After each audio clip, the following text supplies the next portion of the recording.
4 मोमबत्तियां। रात का समय था। चारों ओर पूरा अंधेरा छाया हुआ था। केवल एक ही कमरा प्रकाशित था। वहां 4 मोमबत्तियां जल रही थी। चारों मोमबत्तियां एकांत देखकर आपस में बातें करने लगी। पहली मोमबत्ती बोली, मैं शांति हूं। जब मैं इस दुनिया को देखती हूं तो बहुत दुखी होती हूं। चारों ओर आपाधापी, लूट खसोट और हिंसा का बोलबाला है। ऐसे में यहां रहना बहुत मुश्किल है।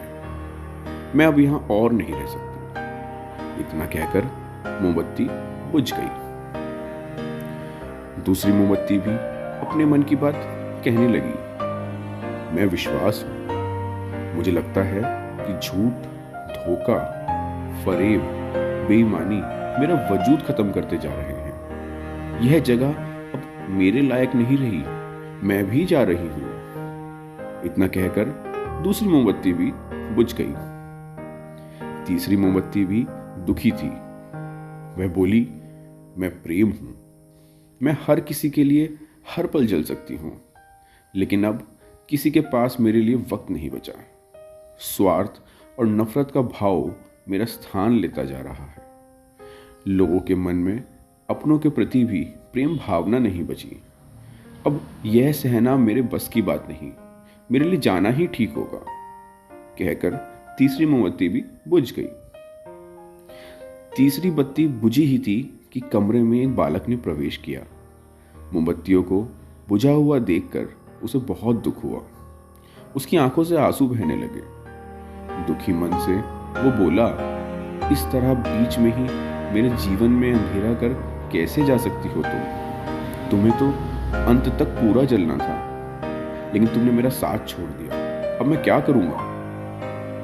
बालक की बात सुन चौथी मोमबत्ती बोली, घबराओ नहीं बालक, मैं आशा हूं और मैं तुम्हारे साथ हूं। जब तक मैं जल रही हूं, तुम मेरी लौ से दूसरी मोमबत्तियों को जला सकते हो। चौथी मोमबत्ती की बात सुनकर बालक का ढांढस बन गया।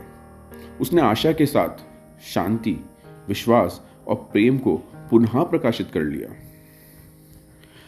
तो दोस्तों, इस कहानी से हमें क्या शिक्षा मिलती है? जीवन में समय एक जैसा नहीं रहता। कभी उजाला रहता है तो कभी अंधेरा। जब जीवन में अंधकार आए, मन अशांत हो जाए, विश्वास डगमगाने लगे और दुनिया पराई लगने लगे, तब आशा का दीपक जला लेना। जब तक आशा का दीपक जलता रहेगा, जीवन में कभी अंधेरा नहीं हो सकता। आशा के बल पर जीवन में सब कुछ पाया जा सकता है। इसलिए आशा का साथ कभी ना छोड़ें। धन्यवाद।